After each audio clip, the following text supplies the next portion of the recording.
Okay, pretty interesting stuff across the Nintendo Switch 2 and the Persona 6 front. So recently, there was a direct Xbox podcast that's hosted over there on the Spawn Wave channel by my good friend John and Nate. Nate the Hate definitely has leaked lots of stuff and has gave hints to when we can see Nintendo Directs and other games, and has been right multiple times. And on a recent podcast that they had, Nate the Hate did drop some awesome information, or at least the first that we've heard of, but seems very likely that Persona 6 would be coming to the Xbox platform. And it seems like it's going to be a day-and-date multi-plat release here along with the PlayStation 5.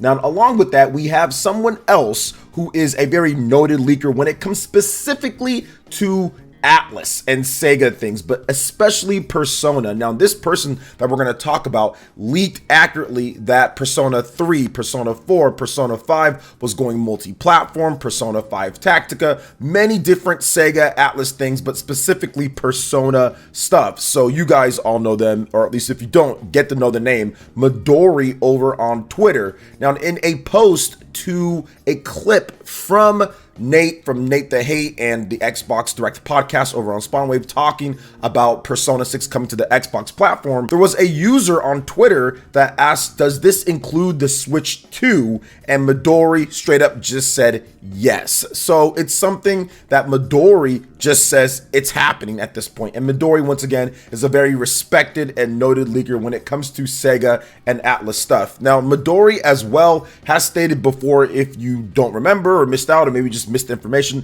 whatever the case is, Midori has also stated that Metaphor, ReFantazio, and Persona 3 Reload will both be coming to the Nintendo Switch 2. So it does seem like Atlas and their multi-platform plans are absolutely in full go, as many of these games are not coming to the Nintendo Switch. Persona 3 Reload, some people kind of scratched their head at that one saying, hey, what's going on? Why isn't that on the Nintendo Switch, especially after Persona 3, Persona 4, and Persona 5 did so well on the platform? Well, it's because it's coming to the Nintendo Switch 2, and it's probably going to be a better version or easier port in order to get that done. Metaphor ReFantazio, brand new game from the Persona team, has a lot of crazy and interesting and dope ideas. It's actually my most anticipated game for 2024 so far that we know of. So yeah, I'm really excited for this game, and obviously if there's a Nintendo Switch 2 version, that would be awesome to be able to play on the TV and on the go in good or way better quality than what you would expect with the Nintendo Switch, at least. So let's kind of circle back over to Persona 6 and why this is happening. Now, if you've been following the Japanese sales, if you've been looking at the landscape and what's going on, Atlas and what they've done before in the past with the PlayStation releases only, because remember, if this does go down with Persona 6 being a multi-platform release on all platforms right there at launch, this is the first time in the history, at least in modern Persona, I'm pretty sure first time, that a mainline Persona game numbered will be launching multi-platform on anything just outside of PlayStation. For decades, it's been a PlayStation only party at launch, and then we'll see it maybe come over to other platforms, but it doesn't seem that's the case. And yes, that makes complete sense, because there's no point. If Sony's not going to pony up a ton of money to keep it exclusive, there's no point in only pandering to the PlayStation audience. And if you look overall in Japan, because yes, Japan is still a big market, they still sell a lot of games, it's still very important despite what people want to tell you, because the PS5 isn't selling good in Japan. It's still an incredible and big market to be a part of. And Atlas, obviously Sega, they're in Japan and they want to be able to sell this game because Persona always does well in Japan. Well, if you look at the trends in terms of what's happening, obviously the Nintendo Switch is dominating there. Games on PlayStation don't do as well if there isn't a Nintendo Switch version, or often drop off the top 30 charts very quickly while it's dominated by Nintendo Switch software. And I think that's going to translate right over because of the portable nature of the Nintendo Switch to the Nintendo Switch 2, and people are going to be very excited to pick up that next system. And I think that's the reason why the Nintendo Switch still to this point continues to sell better than every other system in Japan, because people are just going to naturally convert right over to the next system. So Atlas is absolutely thinking ahead, and they're thinking smartly. I think that they got a huge wake-up call back in 2021, 2022, one of those years, when Persona 4 Golden finally released on anything outside of the PlayStation Vita, a decade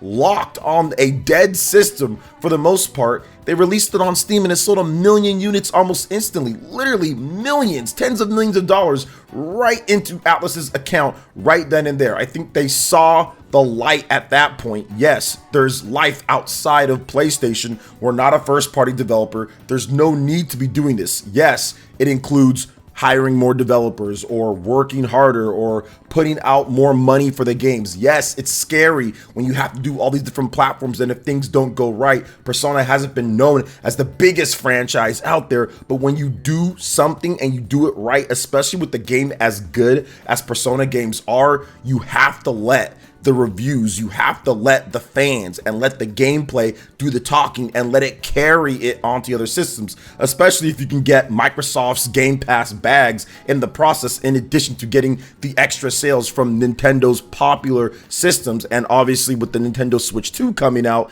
that's going to be a system that's going to be popular as well in Japan. So it makes perfect sense to see this shift in terms of what's going to happen with Persona 6. And it appears, based off of some rumors and some leaks or so, Persona 6 is going to feature far more fluid social links. So it's not going to be something to where it's going to be how they had it before, where you have essentially 2 parts in the day, do something during the day, do something during the night, and that's that. And then the calendar system, and it's such a set, rigid structure. It's going to be more fluid to where maybe you can do multiple ones, or maybe you have activity points that accumulate, very similar to Fire Emblem 3 Houses, where you can do multiple different things, or it's on the fly and you can kind of update it as you go along with the more open-ended areas to go. So at this point, when it comes down to what is the most popular turn-based RPG out there, Persona is easily one of the most popular and best selling because of the results of Persona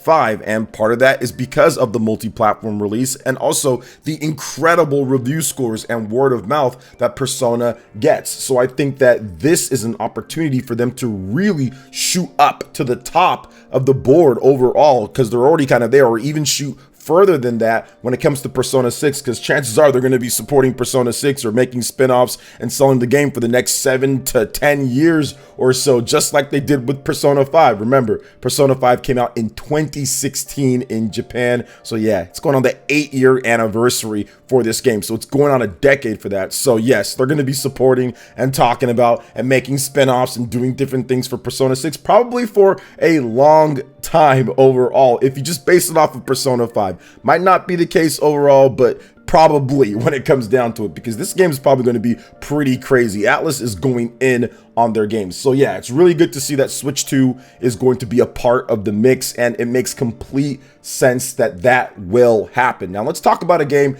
that has not gotten any type of rumors at this point, but I'm pretty sure will be on the Nintendo Switch 2. It's a game that I had a discussion with some of my users on Twitter about all the time, and that is Visions of Mana. Now this game has only been announced for PC, PlayStation 5, Xbox Series X and S, so it seems like they're going with only of the newer systems PC at this point, but no Nintendo Switch version. Now, you guys all know Mana and Nintendo kind of go hand in hand. Even if you go back to 2019 with the resurrection of Mana, how we got so much good stuff. We got Trials of Mana, we got Collection of Mana. We had them bringing it back, and it did so well at the Nintendo Directs and people talking about the game and the sales on the Nintendo Switch. This is part of the reason why they were able to have confidence and reinvest back into the Mana series. So people have been asking me, OJ, what do you think about Visions of Mana? How do you like the game? What do you think about it? Is it going to come to Nintendo hardware? Why is it on the Nintendo Switch? So let's go over every single little thing here. Let's start with why is it not on the Nintendo Switch? Well, I'm guessing that it's not because, one, this is going to be a game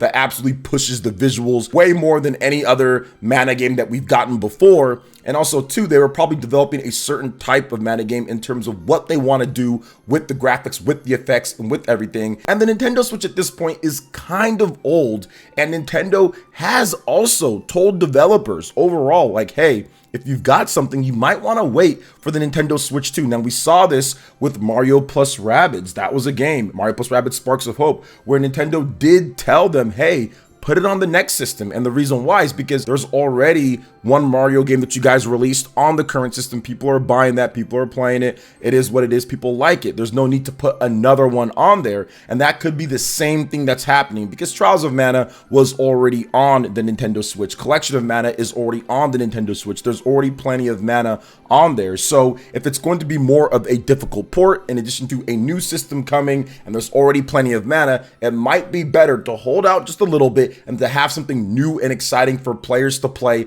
on the new system, and also not lose the quality of the other versions. The other versions are obviously going to be way better quality over the Nintendo Switch version. If they forced out a Switch version, it just makes sense to me, at least, if they're thinking in these terms, to say, hey, let's just put it on the Nintendo Switch too. When we were making or developing this game, we know the next one's coming. It's a 3-year development cycle or so. Nintendo's saying, hey, look, dev kits are going to be ready around this time or so. Square Enix is a big partner with Nintendo. There's plenty of Square Enix games on the Nintendo Switch, so I'm guessing that Square Enix is absolutely one of the first to know about dev kits or about what Nintendo's going to be doing with their next generation plans. So to me, it makes sense to just say, hey, let's put this thing on Nintendo Switch 2, just like Atlas did with Persona 3 Reload, if the rumors are correct, Metaphor ReFantazio, and now Persona 6. It just makes sense overall. We've heard about some of the ports in terms of obviously how hard it is to port to Nintendo Switch if the Nintendo Switch was not thought about in the beginning, right? Or if you're going for a certain level of graphical fidelity or what you want to do in your game. Obviously, Nintendo Switch is a bit long in the tooth. Still a great system in terms of what it offers for the power, in terms of the wattage that it uses.